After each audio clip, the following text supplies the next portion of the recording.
গাড়ি সূচনা অনুষ্ঠানে আজকে আমাদের বিশেষ প্রচারমূলক গাড়ির আনুষ্ঠানিক সূচনা হতে যাচ্ছে। এই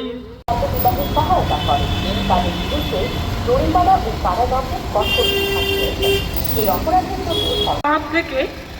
বাল্যবিবাহ মুক্ত করার জন্য প্রচার অভিযান করা হয়েছে এবং আজকের এই অনুষ্ঠানে আমাদের মাঝে সারা ভারতবর্ষব্যাপী 27শে নভেম্বর থেকে আমাকে আগামী 8ই মার্চ আন্তর্জাতিক নারী দিবস 2026 পর্যন্ত সারা ভারতব্যাপী, সেই সঙ্গে আমাদের ত্রিপুরা রাজ্যেও বাল্যবিবাহকে মুক্ত করার জন্য প্রচার অভিযান চলছে। সেই উপলক্ষে আজকে আমাদের কমিশনের তরফ থেকে এই প্রচার অভিযানের জন্য আমাদের এই ওয়েস্ট ডিস্ট্রিক্টের বিভিন্ন জেলাতে, বিভিন্ন ব্লকে, গ্রাম পঞ্চায়েত লেভেলে, বিভিন্ন হাট বাজারে এই প্রচার অভিযানের জন্য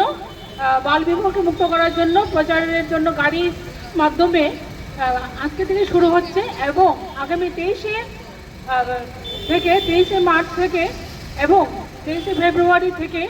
বিভিন্ন জায়গাতে পথনাটক প্রদর্শিত হবে। শিশুদের অধিকার এবং বাল্যবিবাহ বিষয়ক বিভিন্ন পথনাটিকা প্রদর্শিত হবে।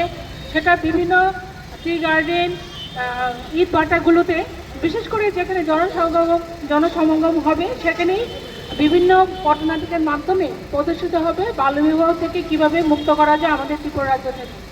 সেই উপলক্ষে আমাদের মাননীয় প্রধানমন্ত্রী থেকে আরম্ভ করে আমাদের ত্রিপুরা রাজ্যের মাননীয় মুখ্যমন্ত্রী এবং আমাদের সোশ্যাল ওয়েলফেয়ার ডিপার্টমেন্টের মাননীয় মিনিস্টার শ্রী কিঙ্কর মহোদয়ের নেতৃত্বে আমরা প্রতিটা জেলাতে, প্রতিটা জায়গায়, ব্লক স্তরেই হোক, পঞ্চায়েত লেভেলে হোক, বিভিন্ন জায়গাতে প্রচার অভিযান করে যাচ্ছি যাতে আমাদের ত্রিপুরা রাজ্য থেকে অচিরেই বাল্যবিবাহকে মুক্ত করা যায়।